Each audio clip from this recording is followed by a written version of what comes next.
Hello everybody and welcome again to another episode here of AirgunWeb. We're going to tell you the facts, not fluff, and today we've got a very cool new rifle from Ataman. This is the BP17. This thing is pretty doggone cool. Stay with us.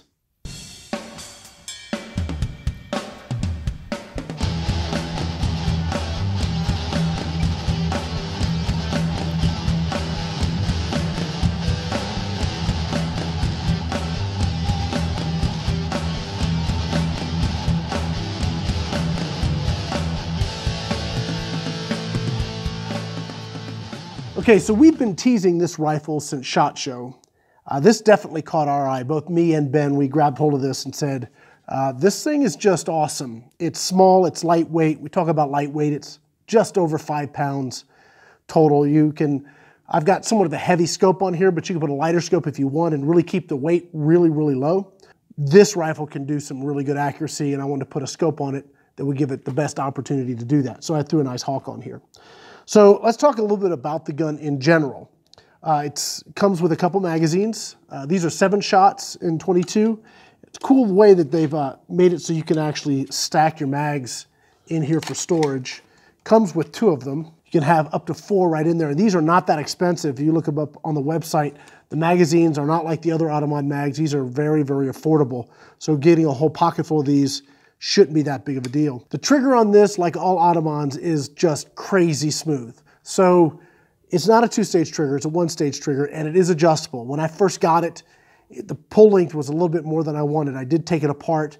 Very easy to adjust the trigger pull. I got it dialed in so it's less travel, and it's very easy to get and stay right on target. I really do like the way the trigger turned out on this.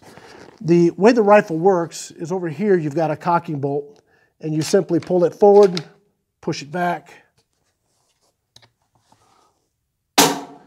and pull the trigger. So it's actually super handy when you're shooting. You can't see it on this side of the camera, but it's designed so that your offhand is just flipping that over, and you're able to just rack some rounds out. That's actually pretty darn cool, because when you're sighting the rifle or shooting the rifle, if you're out hunting, you never actually have to take your eye off the game. You can actually track it in the scope and continue to fire. Before we talk about performance, let's talk about some of the other aesthetics. This has the soft touch stock. Now, I'm out here in the desert. Frankly, this is not great for this environment. So out here, it's real dusty, it gets real dirty, and it shows a lot of fingerprints and scratches very easily. I'm not sure if it comes in more of like a laminate or a walnut, but I would probably prefer that to the soft touch. But the black does give it a good tactical look, I guess.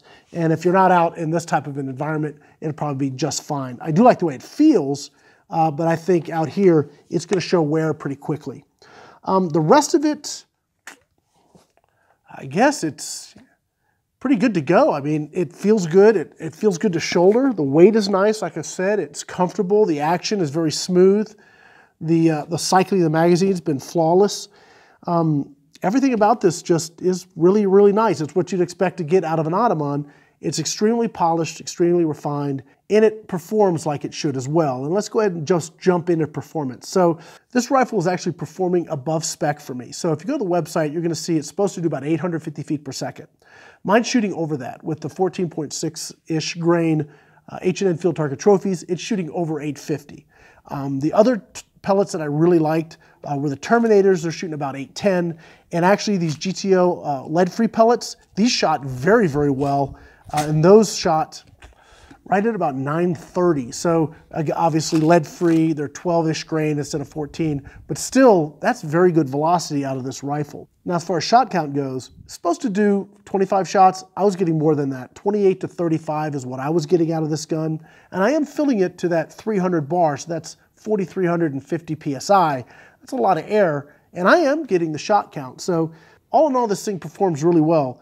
It looks good, it's got great performance, and it's above spec, at least my gun is, and accuracy. Let's get to that. So I'm shooting at 50 yards, and this is fairly small. If there's a thing that I think some shooters may struggle with, is that because it's so short, it has the tendency to just move around on you a lot. So the skill set to try and get really tight groups on this may be a little bit of a challenge for you. I used a rest and I blocked the rear as well so that I could absolutely hold the rifle as still as possible. And that really is what helped me get the tight groups I got. First group I want to show you, I shot with the GTO lead freeze.